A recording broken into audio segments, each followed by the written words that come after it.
part of the Press Play Podcast Network.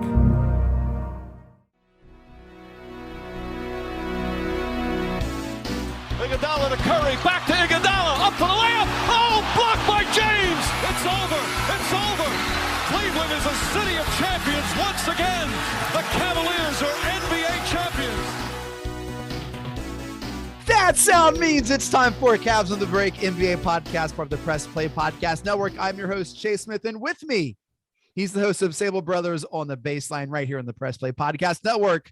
He's also Fox 8 Sports and News anchor, ladies and gentlemen, John Sable. John, what's up, my man? Chase, what's good, man? It's been a long time since we hopped on Cavs on the Break. We were due. It has been. It has been. April 20th, as a matter of fact, was the last episode released. Sam and Jeremy are unavailable tonight. Sam has to work because there's something called the NBA Finals tonight. I don't know what's going on. Yeah, when he's texted, he's like, guys, I'm going to be tied up game one. I'm like, game one of, it's the finals. That's right. Yeah. Yeah. Good, and convenient and legit excuse. Yep. Jeremy is hard at work in the community. Jeremy works a lot for the community, and it's, he was recognized for that going to the Super Bowl via the Browns. So good job by him. But John, we have made the finals of this podcast, me and you right now. And we're going to talk about a handful of things. There's a couple things that have happened that we're like, should we record? Nah. But enough has happened now, John. And we're going to hit on a couple things here. First thing is first, the Cavs were in the lottery. And it's insane to say because around the All-Star time, we were like, are the Cavs going to be the 4th seed of the playoffs? Are they going to have home court advantage? And they didn't. The Cavs at last did not make the playoffs. We talked about that ad nauseum. John, they were awarded, I guess, or received the 14th pick in the draft. The Cavs had just a 2.1% chance of getting out of the 14 pick. That's kind of how they do that now, like the weird percentages of not what you'll get, but the chances of you not getting that pick. It's kind of odd into the top 4. They've never selected the 14th overall before. The Cavs have never selected 14s. So John, in your crystal ball, let's talk about maybe who the Cavs are going to target or what they're going to do with this 14th pick in the NBA draft. You know, it's funny when we were doing those trade deadline podcast episodes, we were thinking, dude, this Cavs team is going to be the 4th seed, 5th seed. Could they sneak in the 3? And then everything that could go wrong went wrong for them, for the wheels to come off. And it's not that they collapsed, only because they all got injured. And it's just unfortunate. Someone saying they really like the move the Celtics made at that time. I'll have to go back and listen to the pod, but I feel like someone was pretty bullish on the C's at that point. I don't remember who it was. It was me, but I'll have to go back and listen to it. It's funny when we were doing the pre-trade deadline, Sam was talking about how there were rumors going around the NBA that the Celtics wanted to break up Jaylen Brown and Jason Tatum. Remember that? Yeah, because the Celtics weren't playing well then. Their season was almost in the dumps. I really wanted Jaylen Brown. I don't want to say mocked because it's Twitter, but like people were like, you're insane. It's not going to happen. Why'd you it was a thing. Yeah, I know. It's a lot has happened in the last few months that we did not expect, so let's go into that here. So the Cavs had that 14th pick, Chase, like you were just saying. I mean, there are so many guys that could be available for them that could get down there if they fall. Here's the thing. When we talked about when the Cavs made that trade with Karis LeVert with the Pacers and they had that protected pick, we're like, well, we don't really care about that protected pick because the Cavs will likely be, a late 1st round pick because they at the point would be a mid playoff team. Right. Well, they obviously did not get into the playoffs. So that draft pick then became a 14th pick, which was then lottery protected. So they got it back. So in a way, it kind of helped them out, obviously. Right. So it's kind of funny how that kind of went around. Some guys, the 2 names that really blew up after the NBA Combine a couple weeks ago, that stock just went through the roof was Dyson Daniels, that G League prospect, and Akron native and Ohio State former Buckeye Malachi Branham. So those 2 guys could be there. I think Daniels goes before, and I think Branham could very well be there for them. I know they like him. They've always liked him. They liked him when he played basketball in Akron. I think he went to St. P's. So St. Vincent, St. Mary. So I would say those two would be the ones that I'd like for them to look into picking. But, when you're picking that far down, it can kind of be a crapshoot because you just don't know who's going to be available. Plus, this draft is still relatively weak in the top end. And people are still dropping out, even with that. And people are still dropping out. And it's kind of interesting because while there is nothing on the top end, there's a lot of the mid parts of the draft. Kind of like, I don't want to say, what was it? A couple of years ago, it was like that, where you didn't have like a number 1 or number 2 overall stud in the draft. Is that the Okoro draft? Yeah, I think because you had we had Porter in that too. I'm not good at draft history. I'm just like, I only remember Porter in that draft because when we did a podcast with Michael Regai right before. Heard of him. Yeah. A legend.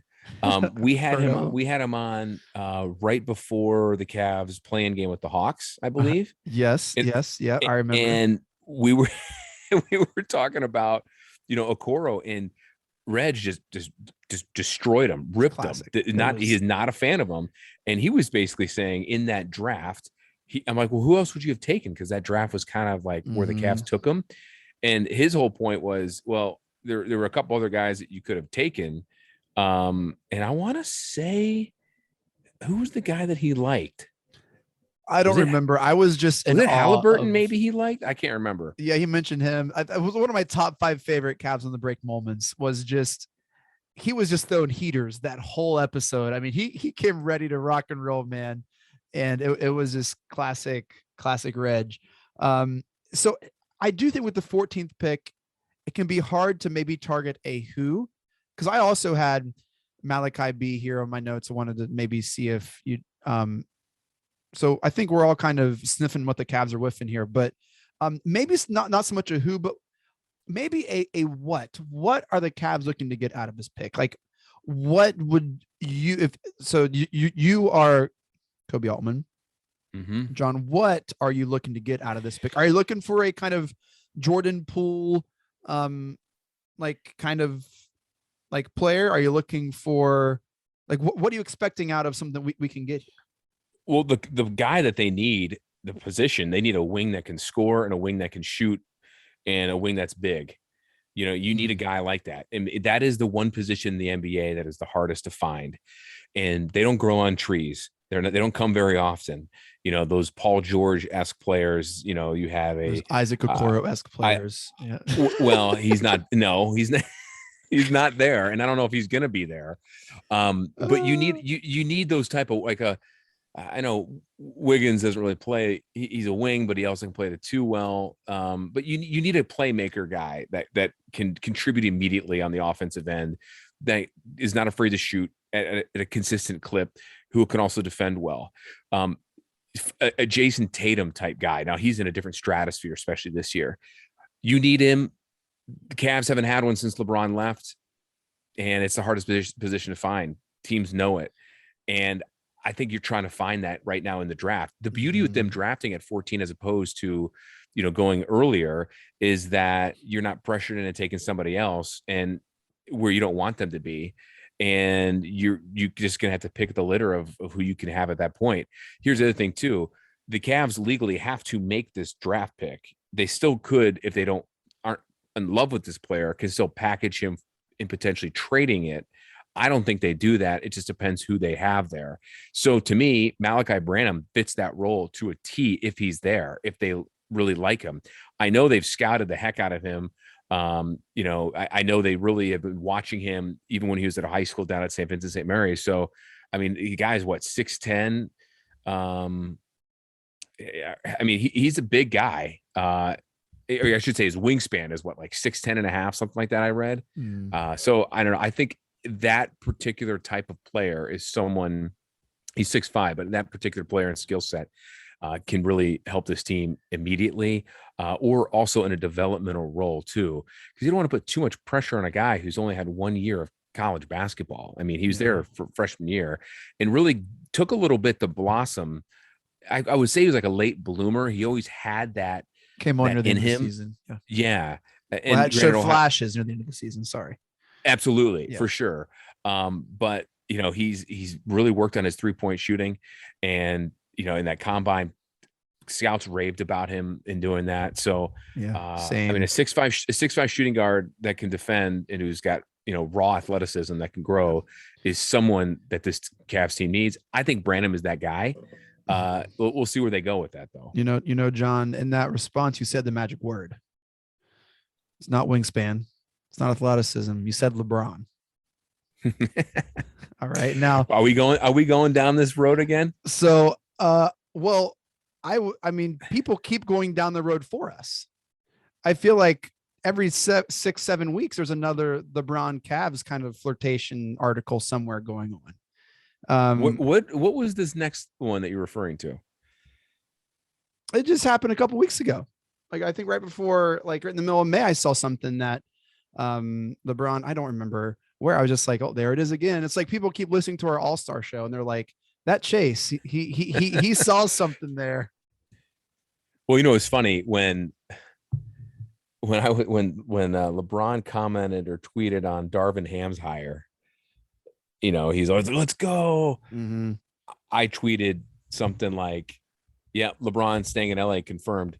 Nick Camino of Channel 3 here responded to me, and he's like, I read the direct opposite. Coming back to Cleveland confirmed.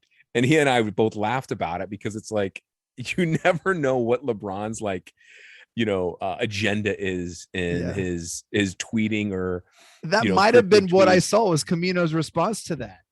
Yeah. And so it was kind of funny because, I mean, no one's wrong here, but it just, who knows? I mean, here's the thing. We're going to know sooner or later, though, Chase, if he picks up that option. Can you imagine if we do trade for Wiggins and LeBron, Wiggins, and Love are all in the court together in a Cavs uniform? All their history together. It's like fate keeps bringing them. That's a whole lot of hypotheticals that I just jumped through that it'd just like be insane. But we're not going to talk about LeBron a lot. I just had to mention, you said the magic word, so we had to just touch on it a little bit. You mentioned Wiggins. You really think the Warriors trade him? Oh, I don't know. It was just, yeah. I mean, I don't think they need him. No. Well, the finals are finishing up right now. We're recording this on a Thursday night. That game just went final, by the way. Don't tell me. Wait till we get to it. We're going to touch on the finals here in a little bit. We'll talk about it shortly here. Hey, and one other thing real quick here about who the Cavs who can fit there. I mentioned that Dyson Daniels kid from the G League Ignite. Mm-hmm. He's another guy. He's taller than Branham at I think he's 6'8".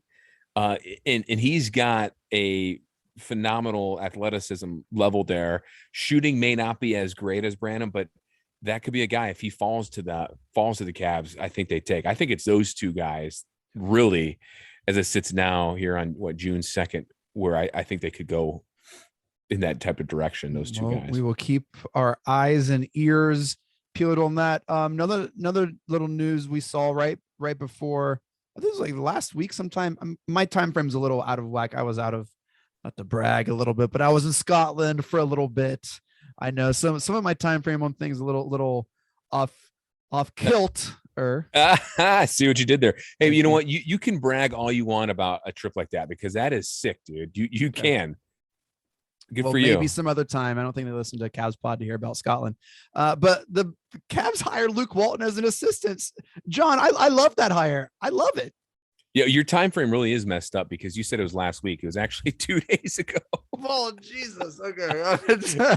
Yeah, no problem. Oh my gosh. I mean, I liked it. There were, reports that they were looking at him a couple months ago, ever since he got dismissed by the Kings. So I like it too. I mean, this is a guy who has, relates to a lot of younger players. People forget, Chase, he was the assistant coach on the Warriors from 14 to 16 when the Cavs beat him. I mean, he was an assistant coach on that team. One of the hottest coaching prospects at that time. Yeah. And then he was that head coach for the Lakers too. Mm-hmm. I mean, the guy's been in big moments, big coaching positions, learned a lot, learned under Steve Kerr, future Hall of Famer, coached, great players too, at the Lakers too, with Kobe and the Warriors. I think it's a smart hire for JB for this reason. I think JB last year, and he had a great year as a head coach. He had some faults too. But I think the biggest thing that fans got frustrated with JB about was two things. One, I think JB's rotations were really, really random and didn't make sense in the crucial moments. And then two, while their defense at times for the first 3 quarters of the season was fantastic before the injuries really kicked in, they had no really offensive, system in place once Rubio and Sexton went down. And then when Garland had that back issue, when he was in and out of the lineup and the Cavs had no one to, no floor general, so to speak. And so, and then you add in the fact that Allen and Mobley got hurt, you had no offensive flow. And then when they came back, they were still lost. Mm-hmm. I would like to think Luke Walton could help him in that aspect of things, can take a load off JB's shoulders, and hopefully that can happen because he's got a great basketball mind, Luke Walton. Maybe not the best, player when he played for the Cavs or in his short time in the league, but he has developed into a pretty solid coach and really well respected in the league. Had unfortunate situation for the Kings, had some success in LA, and then that just kind of like, it just seems like he always was at the brunt end of a really unfortunate situation. I've never had an issue with his coaching. And so I do think this is a positive hire. It's good I think it's good for Luke. I think it's good for JB. I think it's good for the players, the young players that the Cavs have. And I absolutely love the hire. I do. I don't see any downside to it. I think any coach that goes to Sacramento, as I call it, basketball Siberia. It's yes, I know it's not the temperature cold, but it's Siberia, meaning no one wants to go there. Yeah. So I think anybody that goes to Sacramento with the crazy shuffling in the front office and ownership there over the last decade plus, there's been no direction there, and the moves. Look at the roster and the players that they have given up and have drafted. They don't know what they've been doing. So it's not all Luke Walton's fault by any means. So any coach that goes there is going to struggle. I hate to say it, but that's the case. And for him, he always kind of had a rough start or put in a bad position too, because with the Lakers, when he started there in 2016, that was Kobe's last year. Mm-hmm. And then they went into that little, mini rebuild there. But they had a nucleus. I mean, you look back at that roster, and it was like, man, if they would have stuck with it, that could have been something. It could have been, yeah. I mean, and look at those guys they ended up getting rid of on that Lakers team that are now not there anymore. So yeah, we'll see what he can do. I'm really curious to see how he's going to be able to help some of those younger players like a Garland and a Okoro and Allen and Mobley. I feel like he'd be more for like the Markkanen, the Windler players. Like, I don't think for developmental wise. I mean, maybe he can help with I just see him more of like a tall for probably help with Mobley. I know you said that, but that's fair. I think you're right about that. Yeah. For sure. Offensive system as a whole is something that I'm curious to see what he can bring to there. And I'll be honest, I don't know what Luke Walton's specialty is as a head coach. Is it, it's Grateful Dead. Throw it this down, brings big Bill man. Walton to Cleveland, then it's a win. That's all I got to say. Yeah. Throw it down, big man. You'll smell colors. All right. Well, hey, let's take a quick break, and then we're going to smell the new colors of the Cleveland Browns. Not the Cleveland Browns. I almost had the perfect transition, John. I almost had it. You blew it. You blew it. Oh, man. We're going to take a break, come back, and hear why John loves the new Cavs rebrand. I hate it. Stick around. We'll be right back. Looking for new insights on the Cleveland sports scene with a unique side of Cleveland sports history? Then you found the perfect podcast. I'm John Sable. And I'm Scott Sable, and we're hosts of the Sable Brothers on the Baseline podcast, a podcast about Cleveland sports, but not your typical podcast about the land's sports teams. Join us as we embark on a journey of sharing a unique and historical side of Cleveland sports history with the help of some former Cleveland sports stars and other historical figures. All right here on the Sable Brothers on the Baseline podcast, part of the Press Play Podcast Network. Hey everyone, this is Mike Voorhees. And I'm Brian Shaw. No, not the pitcher. With the Guardians of the Land MLB podcast. Formerly known as the Swing and a Tribe. Don't have time to watch 162 games of baseball? We have you covered with recaps, stats, and analysis throughout the MLB season. Subscribe now to Guardians of the Land MLB podcast and Press Play Podcast Network for all your Cleveland sports analysis. What's good, everybody? My name is Taylor Vanderbilt, and I'm the host of the Full 40 College Basketball Podcast here on the Press Play Podcast Network. On the Full 40, we talk about literally everything college basketball related. It could be women's, it could be men's, it could be recruiting, it could be the tournament. It does not matter. We cover it all. So check it out. Again, it's the Full 40 College Basketball Podcast here on the Press Play Podcast Network. The R&R podcast going to be rocking and rolling with you because football season is underway. College, Ohio State, the Power Fives, the MAC, the Browns. Michael Regai, are you ready to rock and roll with some football? Kenny, I've been ready. This is our time of year. This is what R&R is all about. We're going to be with you every week. Kenny just said it. Browns, NFL, Ohio State centric. So you got to stay with us all fall and winter long here on R&R. That's right. The Regai and Rhoda podcast coming to you here on the Press Play Podcast Network. Subscribe now and don't miss a show. For the Dennis Maniloff Show, I'll tap into my 40-plus years of following Cleveland sports and 30-plus years of writing and talking about them, so as to bring you informed opinions and analysis of your favorite players and teams. I also will monitor the national sports scene and, when warranted, step out of the toy department and into the real world. And I'll always be on the lookout for special guests. By all means, join us.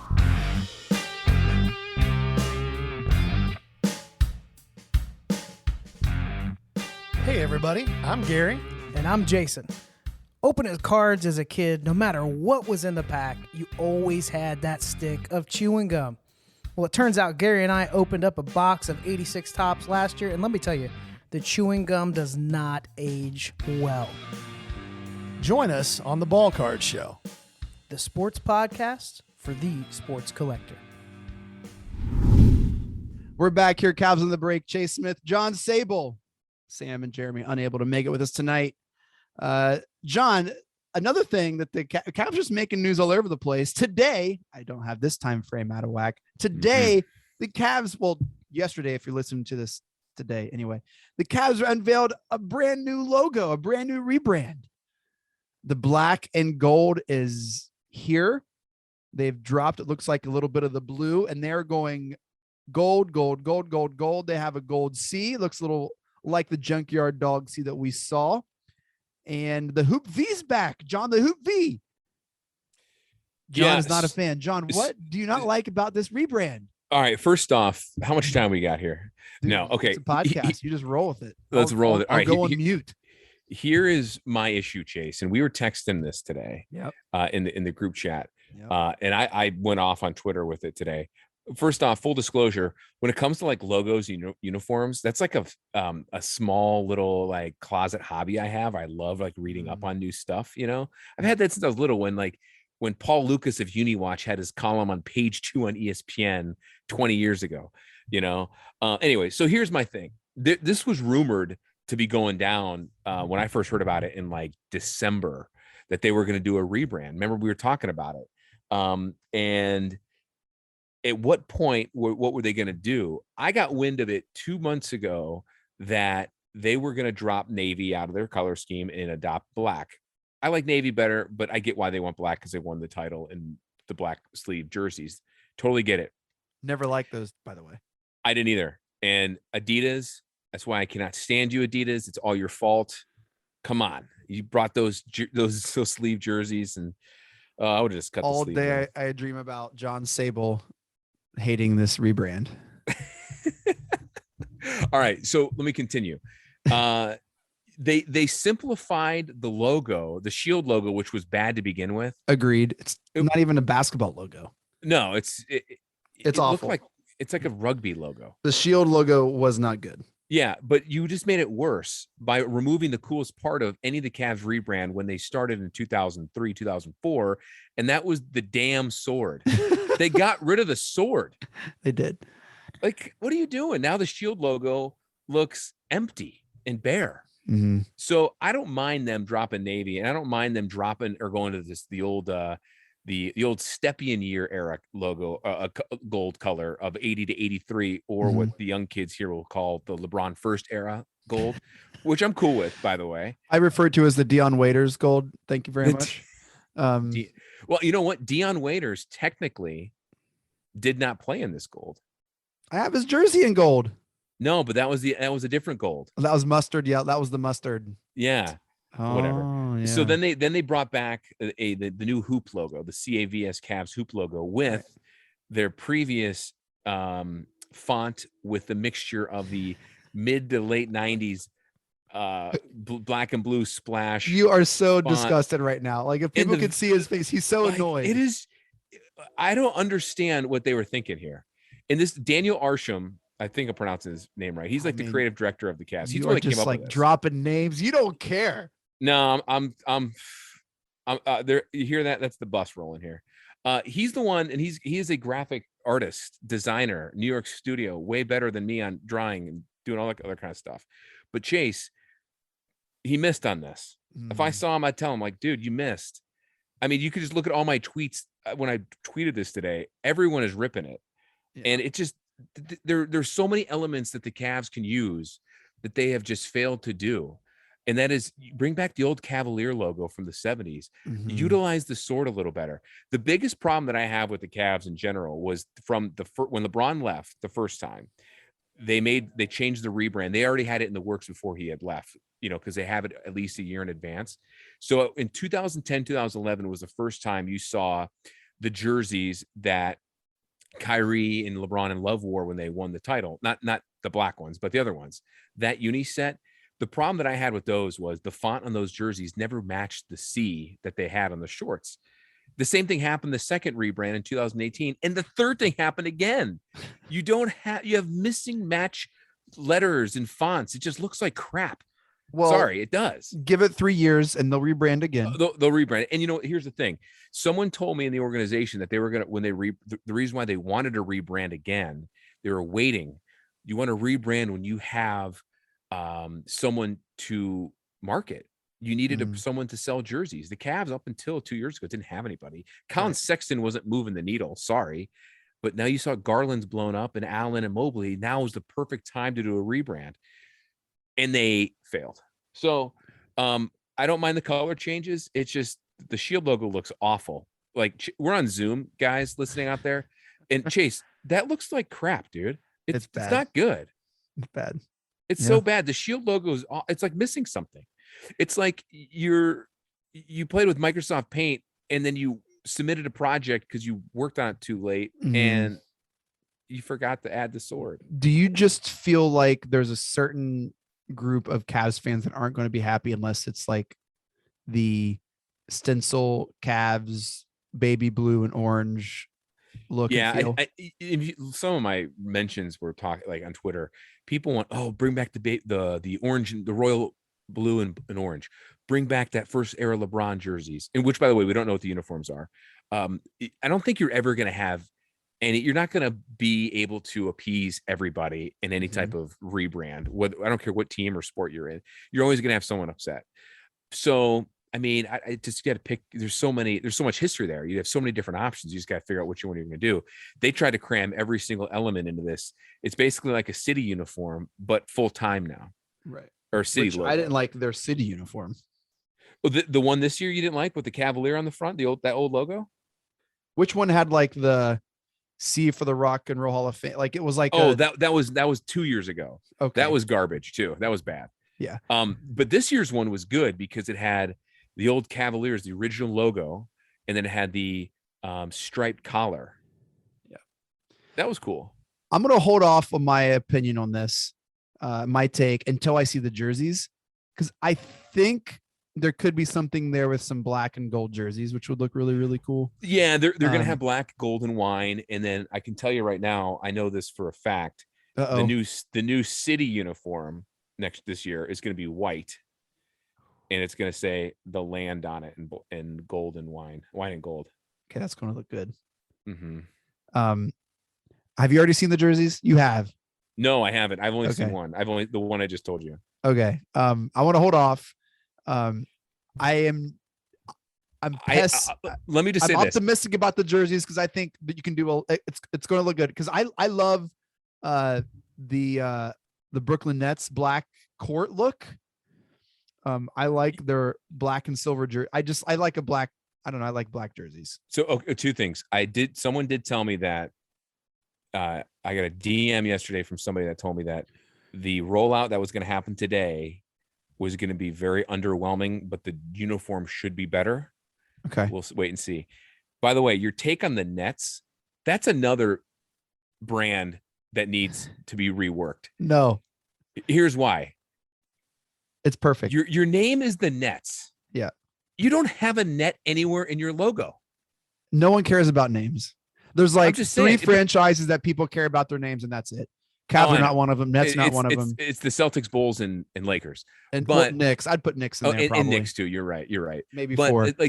Maybe 4. But like the Nets logo always blew me away, even when they were in New Jersey.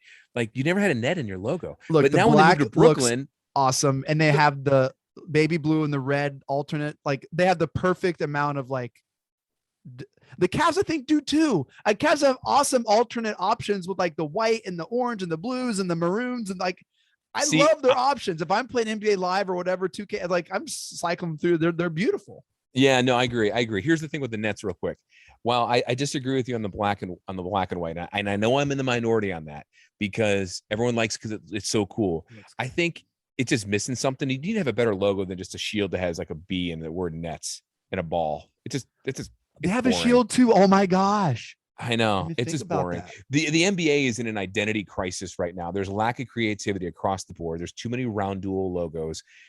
Everyone tries to go simple and it just doesn't work. It's just not good in my opinion. I have no graphics background, by the way, but I've researched and read up enough and talked to enough of designers that have worked in the NBA over the years to know what is out there right now, for the most part, is garbage. And unfortunately, in my opinion, this new Cavs set is bad. However, you're right. The uniforms could be better, or could be, intriguing. And I hope they are. But to your point about black and white color schemes, I think there are only 3 color schemes or only 3 organizations in sports that can rock those better than the Nets. The Raiders. Fact. The White Sox. Not better than the Raiders. No, better than the Nets. These are the ones better than the Nets. Okay. Raiders, White Sox, and Spurs. I love the Spurs. Don't get me started on the Spurs. Also, what's the Any Given Sunday team? Oh, Jacksonville Sharks? Aren't they the black and white? Oh yeah, in silver. Yeah, I guess they would be. Yeah. Were they the Jacksonville Sharks, or was that the Arena League? I don't even know. Miami Sharks. They were like they were supposed to be the Raiders. Let's be honest. They were the Raiders. Yeah, they were the Raiders. Yeah. Great underrated sports movie, by the way. Yes. I'm excited for the uniforms. And there was another point I was going to make that I got sidetracked thinking about black and white jerseys. Hey, all right, let's talk about the finals because the NBA finals are here. Playoff basketball is at its peak right now. Game 1 has finished, and I don't know the outcome. John is going to tell me on air right now. Celtics won 120 over the Warriors 108. I predicted Dubs in 5. So did I, Chase. I predicted them to win in 5. Here's the problem. We're all Cavs fans. We're all from Ohio. You're in Columbus. I'm in Cleveland. We're all losers here because we're all losers. No, we're all losers here because I'm going to clip that out. Here's the problem. We're all losers, period. We're all losers here. And here's why. If you're a Cavs fan, you hate both of these teams. Yeah, you're in a lose-lose situation. It's a disgusting finals. These are the 2 teams, if you're a Cavs fan, that you hate the most, right? Yeah. Who else is up there anymore? If I'm a Cavs fan, I definitely don't like the Warriors. I don't like the Celtics. You don't like the Celtics? No. Who else? It's fun to not like the Lakers. It's always fun to not like the Lakers. That's fair. But there's gonna be if the Lakers were in the finals like they were 2 years ago, Cavs fans, there's a lot of them that were still rooting for him, or LeBron fans from Cleveland that were rooting for him just because of LeBron was there. Yeah, I think any team Kyrie's on, I think is automatically a fun team to not like. True. Yep. And so I think the Nets are probably up there as well, but nothing like, I think and Celtics, KD's on that team, so that makes it easier to hate. Yeah, the Celtics and the Warriors are in a class of their own, I would say. I would agree. So no matter who wins this series, we're not going to be happy. Right. Yeah. But that being said, I was with you. I picked the Warriors in 5. Because and I think what that does though, John, is it removes the veil of like subjectivity, right? And so you're just looking at it objectively like, okay, crap, Steph is really, really good at basketball, and Clay is really, really good at basketball. And we witnessed it for so many years.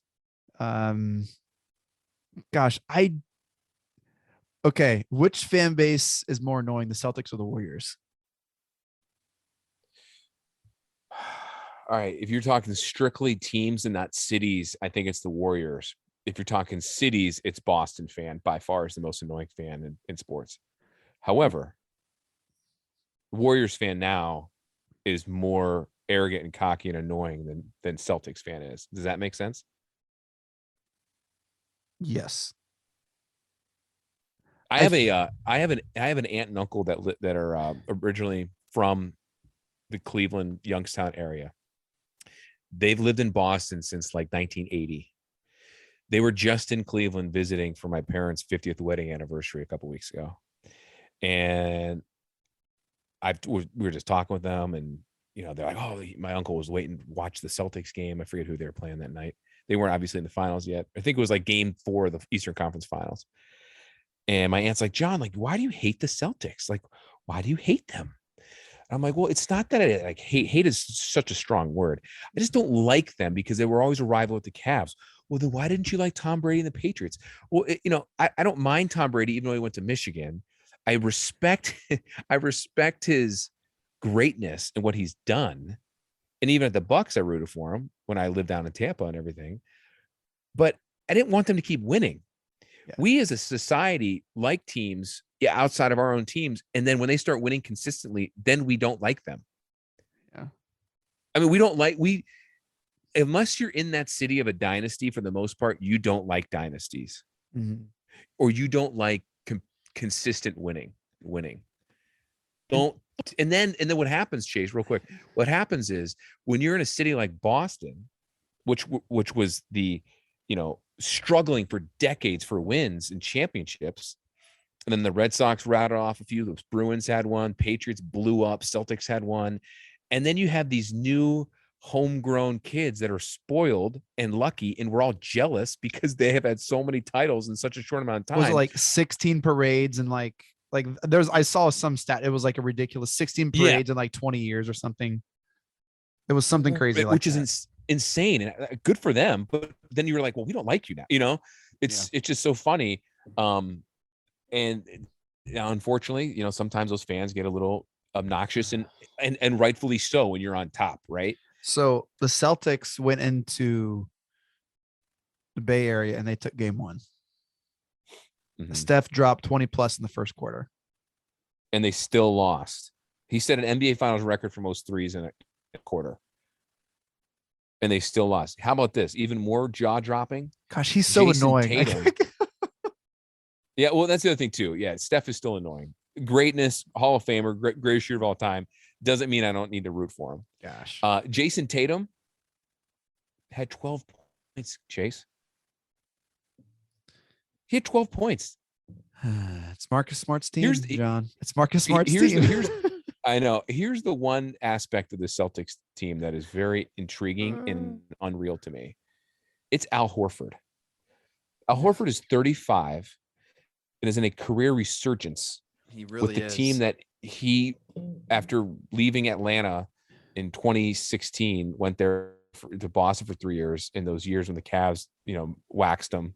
Yep. And had productive years, and then stumbled in Philly and OKC, and then has bought in and has playing out of his mind.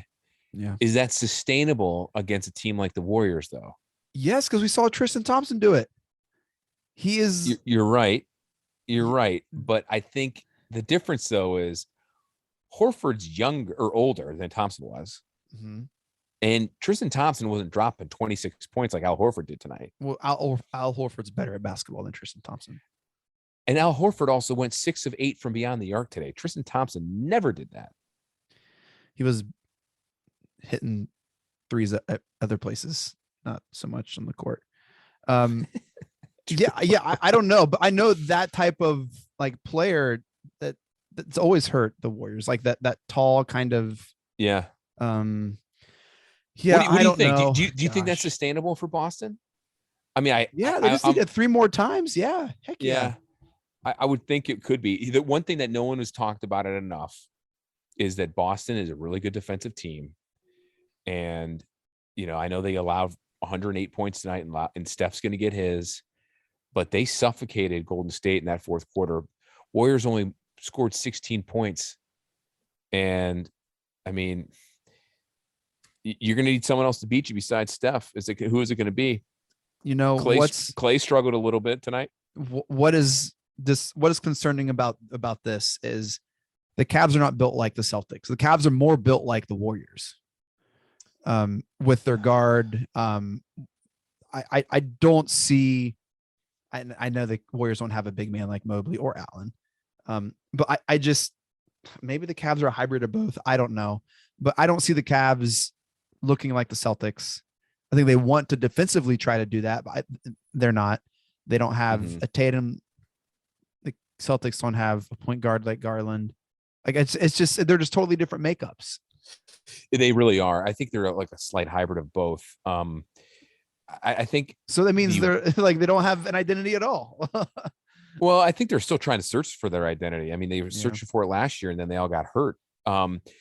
You look at like the Warriors. They have Steph is technically, I guess, their point guard. Obviously he's their point guard, but he is not your, prototypical point guard. I mean, he shoots 25, 30 point attempts a game. And it works for them. You don't need a guy to distribute like a Darius Garland or someone that's going to take over the game in a slash and dash way, like a Ja Morant or someone like that. I mean, I think every team has their own identity, and it's they're constructed in a way that fits the system and fits and complements everybody else's skill sets. I think it's still too early to know what the Cavs' identity is because I still think they're still going to tweak this roster going forward. When I mean tweak, I mean maybe a little piece here and there. I don't think they're going to overhaul anything. I think they'll bring Sexton back, and then what they do with this draft pick. I don't fully expect them to do anything with LeVert or Love. So it is basically the roster you're going to have going in there, with the exception of have everyone being healthy and a young lottery player who may or may not contribute unless they make a trade. Real quick, what do you think the win total for the Cavs is next season? Is it already out? I don't know. It's got to be. And the futures already? I don't think it is. Well, if it isn't, I'll look real quick. But if I had to guess, even though we don't know what the roster is going to be, man, that's a tough one. And here's why. There's just so many variables. 36 and a half. Okay. Is it 36 and a half? That's my guess. I don't know. Oh, okay. Guessing the future. That's low. That's not good because they had 44 wins this year. They didn't make the playoffs. Right. But why would you drop them 8 less wins than last year? That's my guess. That's not good, Chase. You're thinking something bad's going to happen. Well, if you're curious, the Cavs are plus 10,000 to win the title next year. So you're saying there's a chance? Yeah. Cue Jim Carrey. Yeah. I mean, I'm going to write that down. I said 36 and a half. I'm curious to see what it ends up being. Man, I don't know. I don't think it's out. I can't find it anywhere yet. If it's out, I'm not looking at it. I think Charlotte's going to have a higher over, like, Charlotte would be around the 40 number, and they didn't make the playoffs either. So you really think it's going to be that low? So you're saying the Cavs aren't going to make the playoffs next year? As you sit here on June 3rd, now the time is flipped now as we record this here on June 3rd. Right. You don't think the Cavs make the postseason next season? Currently, And why? I want to know why, Chase. Now I'm because interested. I just think everyone. I think that everyone you else has predicating a that? better roster, and like they didn't make the playoffs last year. They overachieved when everyone else was going through COVID. Everyone got excited. I was one of them. We all were, but at the Right. same time, we saw a brand of basketball that we had never seen before. Yeah. Since LeBron, in a way. But then everyone got hurt. I mean, no one got hit harder with injuries than the Cavs did for the most part. Yeah. When you think about the time in which all the dominoes fell one by one at the worst time of the year. Teams got hit with injuries, don't get me wrong, but not when teams were, fine tuning themselves heading into the postseason. Yeah. I don't know. Maybe, I hope I'm wrong. Maybe I seem to go to bed. Maybe it's, I haven't recorded a basketball pod in a month and a half. And I just am feeling Sam down. Amico and Jeremy and Akron are not going to be pleased with you when they hear this. Maybe I'm allowing the Browns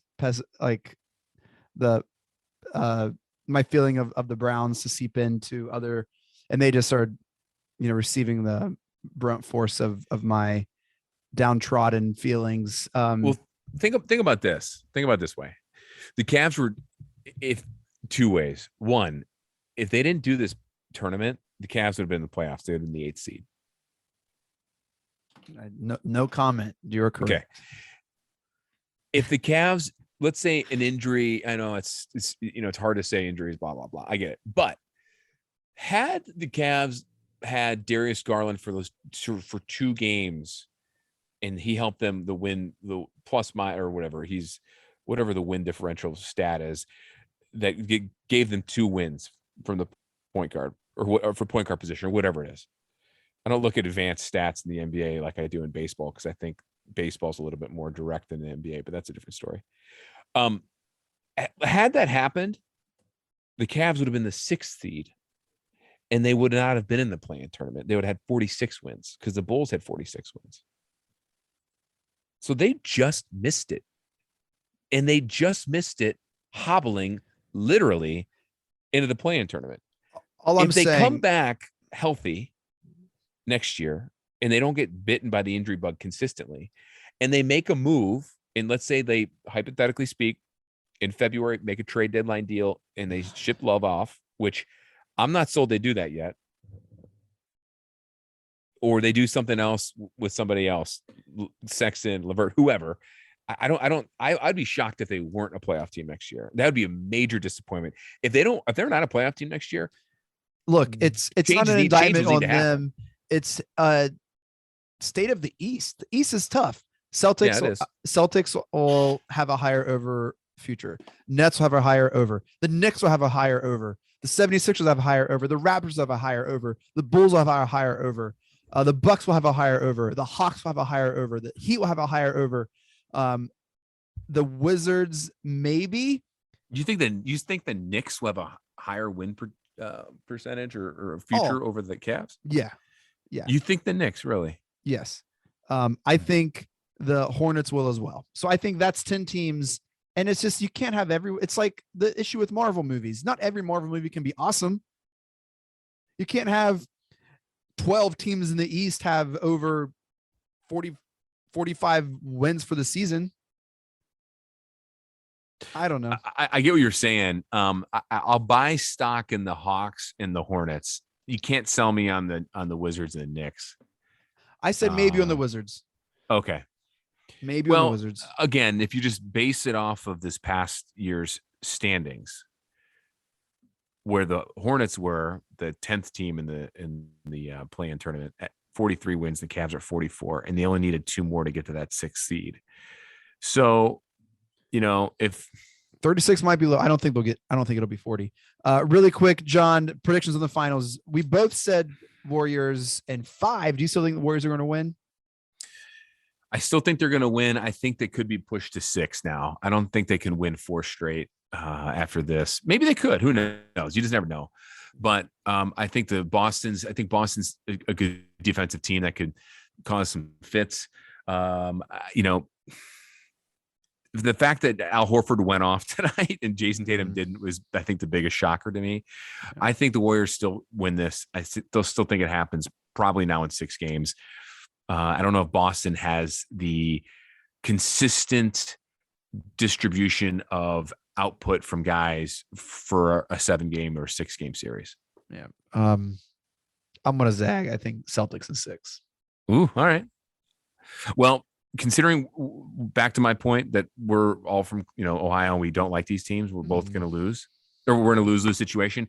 I would much rather see Boston win this series. I want them to win this series. Yeah. I'm rooting for them to win, but I think the Warriors do it. Hey, guess what? I'm rooting for you, John Sable. That's so kind of you, Chase. I'm rooting for you as well. Thanks, man. When are we golfing and playing hoops? Dude, we need to golf and hoop as soon as possible. You know who else I'm rooting for? Every single person who listened to every minute of this podcast to this moment. Thank you so much for listening to this episode of Cavs on the Break NBA podcast, for downloading and listening. You guys are the best. Shouts to the Press Play Podcast Network for making this possible. And make sure to follow us on Twitter at Cavs on the Break. Make sure to follow John Sable on Twitter as well. Check him out on Fox 8. Check out his podcast, Sable Bros on the Baseline. You guys got great things coming down the pike. What's ahead for the Sable Brothers, bro? We have a couple already recorded, locked and loaded, and one will tie in with a former Cleveland Indians legend. Love it. Am I a brother yet? Like I've asked that a couple times. You've been like coy about, I don't know if it didn't go through. Like I want to be a Sable brother. So what do I got to do to make it happen?